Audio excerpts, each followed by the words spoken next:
des Arts et de la Culture, posons-nous les bonnes questions. Qui a vraiment le pouvoir à l'Élysée?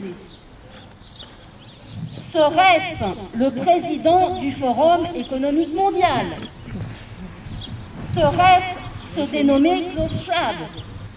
Serait-ce lui le Caligula de notre époque? Souvenons-nous qu'à l'époque de Caligula, un dénommé Macron était le préfet du prétoire, c'est-à-dire le chef de la garde impériale. Souvenons-nous aussi qu'à cette époque, Caligula, dans sa folie despotique, a obligé Macron et son épouse à se suicider. Si le président du Forum économique mondial est le Caligula de notre époque, serait-il possible que l'histoire se répète? Serait-il possible que dans un élan de folie despotique, le président du Forum économique mondial, le dénommé Klaus Schwab, ordonne à Macron de se retirer s'il ne collaborait pas aux directives du Forum économique mondial? Klaus Schwab, qui organise la collaboration entre le secteur privé et le secteur public, pourrait-il ordonner à Macron de se retirer s'il ne collaborait pas aux directives du Forum économique mondial? Klaus Schwab, qui organise la collaboration entre les industries pharmaceutiques et les gouvernements, pourrait-il ordonner à Macron de se retirer s'il ne collaborait pas aux directives du Forum économique mondial?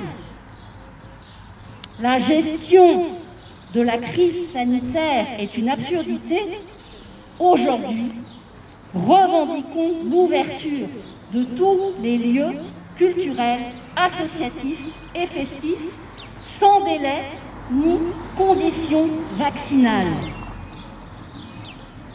Aujourd'hui, amis des arts et de la culture, posons-nous les bonnes questions.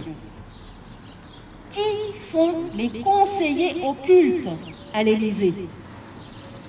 Serait-ce le Conseil de l'Ordre des médecins qui conseille l'Élysée? Serait-ce ce conseil constitué sous le régime de Vichy au service d'une idéologie nazie? Serait-ce ce conseil qui interdisait à certains médecins d'exercer la médecine?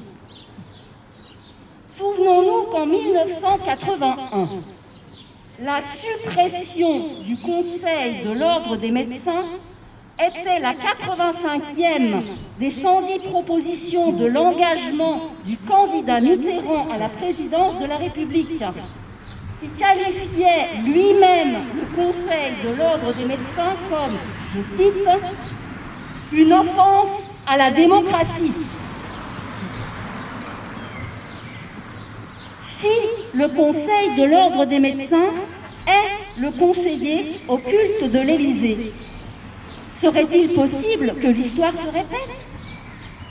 Serait-il possible que le Conseil de l'Ordre des médecins impose une omerta sur la prévention thérapeutique contre le Covid? Serait-il possible que le Conseil de l'Ordre des médecins ne laisse pas les médecins prescrire les traitements qui soignent du Covid? La gestion de la crise sanitaire est une absurdité. Aujourd'hui, revendiquons l'ouverture de tous les lieux culturels, associatifs et festifs, sans délai ni conditions vaccinales. On veut continuer à danser encore, voir nos pensées enlacer nos corps, passer nos vies sur une grille d'accord. Oh non, non, non, non, non, non, on veut continuer à danser encore, voir nos pensées enlacer nos corps, passer nos vies sur